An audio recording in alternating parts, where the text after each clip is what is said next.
Donnarumma, Safonov, la hiérarchie, tout ça. En gros, est-ce qu'il y a une mise en concurrence? Réponse de Luis Enrique. Peut-être. Peut-être que oui, peut-être que non. Vous avez vu, j'ai bien progressé en français. Mais c'est l'accent de Versailles, pas celui de Saint-Germain. Acento de Versailles. Bon, ça fait rire Flo, ça. Non, mais bon, c'est pas mal quand même. Ouais, drôle, l'accent de Versailles, je connaissais pas. Bon, du coup, c'est bien. non, mais parce que je vois là sur les réseaux sociaux, on me dit ouais, Donnarumma, il est classé 30e sur 36 des gardiens en Ligue des Champions. Il commence à y avoir comme ça parmi les supporters parisiens des gens qui. Il y a une seule question. Qui se rendent compte qu'il faut qu'il aille chez l'ophtalmo. Non, mais ouais. Il y a une question qui se pose, qu'on lui a posée, mais malheureusement il n'y a pas répondu non plus, Luis Enrique, dans la conf cet après-midi. C'est ils ont essayé de décrypter, les journalistes, si tu veux, quand est-ce qu'il a mis Safonov plutôt que Donnarumma. Et en gros, contre des équipes qui étaient censées presser haut et jouer un peu plus haut, il aurait mis Safonov. Donc, ça pourrait être le cas demain, logiquement, face au Bayern.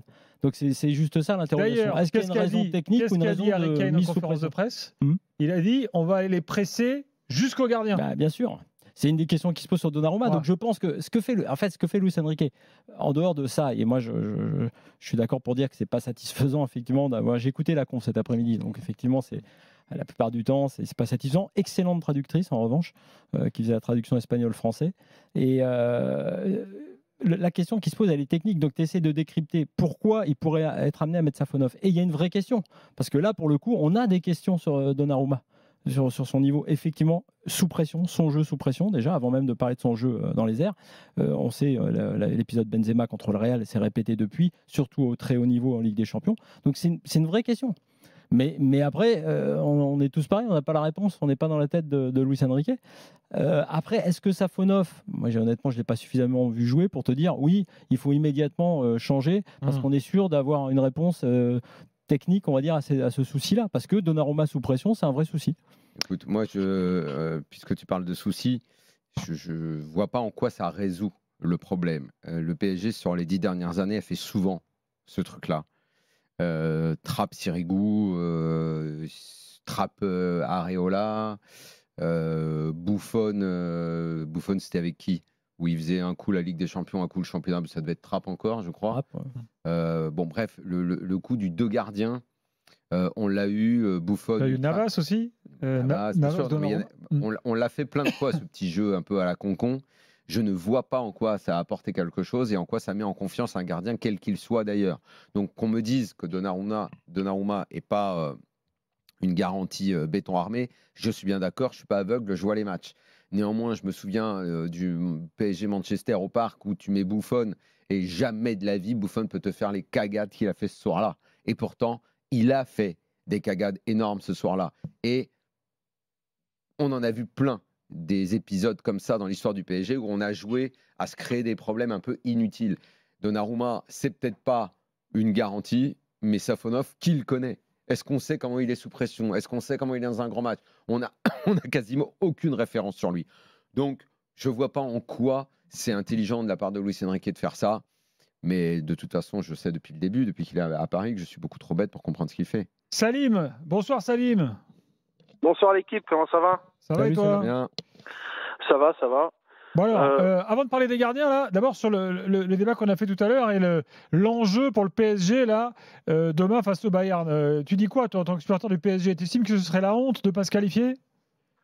Ça serait une catastrophe absolue de ne pas se qualifier et de ne pas terminer dans les 24. On n'est plus dans des poules où tu pouvais finir 3e dans une poule un peu compliquée, te retrouver en Europa League et continuer l'aventure européenne.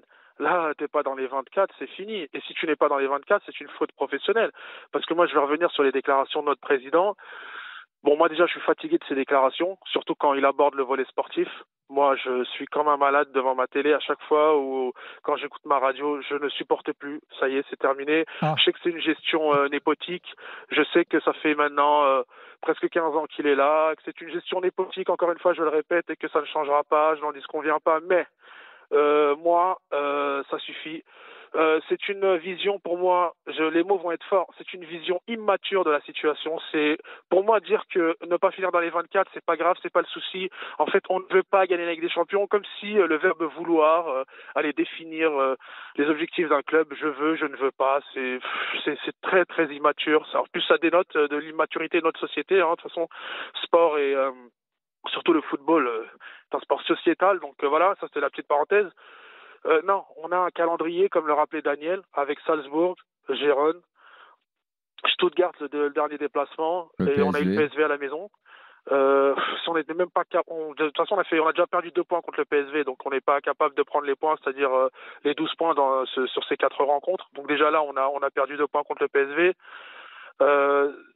Non. Si on ne finit pas dans les 24, c'est une faute professionnelle. Encore une fois, je le répète, une faute professionnelle. Et je pense que les supporters du Paris Saint-Germain, parce que ça ne veut pas dire grand-chose, les supporters du Paris Saint-Germain, chacun a sa manière de penser et de comprendre les choses et de ressentir les choses. Mais très sincèrement, ne pas passer, il n'y a pas débat. C'est la faute professionnelle. Demain, on se doit de gagner. De toute façon, on n'a plus le choix. On n'a plus le choix. Hein. Moi, je veux bien, c'est le Bayern, un très grand d'Europe, demi-finaliste comme nous l'année dernière. Moi, il n'y a pas de problème. Mais si on ne gagne pas demain... C'est peut-être pas demain qu'il faut placer des gros espoirs quand même. C'est peut-être le match le plus dur du programme. Écoute, Daniel, t'as vu, le Bayern, ils ont Compagnie qui est un coach inexpérimenté. Je vais jouer juste sur ce volet-là. Oui, le Bayern est un grand d'Europe. Mais t'as même pas besoin de parler que j'anticipe tellement à quel point je suis d'accord avec toi. Les coachs qui viennent d'arriver, qui immédiatement prennent l'équipe alors qu'elle était mal en point. Quand tu vois le Barça avec Hansi Flick, qui l'année dernière, le Barça était à la rue, éliminé par le PSG, qu'on avait mis sous terre avec Xabi, qui était pourtant l'enfant du club, qu'on a mis dehors, alors qu'il était même pas resté 2 ans. Et puis, mais nous, on nous vend le projet. Il faut qu'il reste 10 ans. Il faut qu'il reste 15 ans pour totalement imprégner la culture du club parce qu'il est tellement extraordinaire que ça va pénétrer toutes les couches du club, du jardinier jusqu'au comptable. Moi, j'ai pas on a entendu vraiment ça. besoin de 10 ça. ans, 15 ans. Ah, j'ai la compo. Écoute, elle vient de tomber. c'est ce que je sens. Mais ça existe dans aucun autre club, ce genre de réflexion. Mais nous, on est en train de se branler avec cette idée. C'est un truc de fou. Compo probable que nous envoient nos envoyés spéciaux là. Safonov annoncé gardien. Ah ben voilà. Voilà, alors on verra. Hein, parce on a quand même, c'est Arthur Perrault qui a quand même rajouté un petit ou Donnarumma à côté.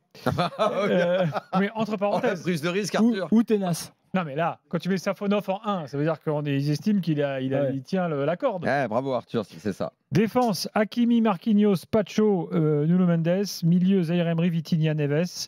Et devant, Kanginli, annoncé titulaire, Dembélé, Barcola. Kanginli, en 9. En faux 9. Oui, il a raison, exactement. ça a bien marché ces derniers temps. Ça faux 9 et un faux 9. Voilà, c'est pas mal. Salim, merci beaucoup. Il n'avait pas fini. Pardon, excuse-moi, je pensais que tu avais fait le tour. Mais vas-y, tu es chez toi. Non, je voulais conclure par rapport à la réaction de Daniel. En fait, moi, demain, encore une fois, je le dis, je le répète, hein, nous ne sommes pas favoris, c'est un demi-finaliste comme nous l'année dernière, le Bayern est un très grand d'Europe, il n'y a pas de problème. Mais juste que, je pense que demain, il y a un coup à jouer, parce que le coach, Compagnie, je pense que voilà, il a quelques limites. Après, je ne le condamne pas, je dis pas qu'il est mauvais, qu'il sera mauvais, je parle pas du futur, je parle juste du contexte du match de demain. Ça pourrait être éventuellement la clé. Voilà, c'est juste ça. Et voilà, moi, je sais qu'on n'est pas favori, que ça va être compliqué, qu'on joue contre une équipe qui est c'est un plus grand club, c'est une meilleure équipe. Mais je pense que voilà, il y a des choses à faire, et j'espère que le coach trouvera la clé, les solutions, et surtout que devant, dans la finition, parce que il faut quand même le relever, dans la finition, on est catastrophique. C'est ce qui nous a d'ailleurs coûté les derniers matchs. J'espère que les joueurs seront beaucoup plus efficaces, parce que là, le meilleur dans les 20 derniers mètres, je sais pas qui c'est, parce qu'ils sont tous malheureusement très très maladroits. Et demain, j'espère un gros déplacement de nos supporters, et qui vont encore mettre une très belle ambiance, et puis un bon match. Je souhaite un bon match à tout le monde. Ça, c'est sûr qu'eux, ils seront parfaits, parce que dans tous les déplacements comme ça, ils sont au top.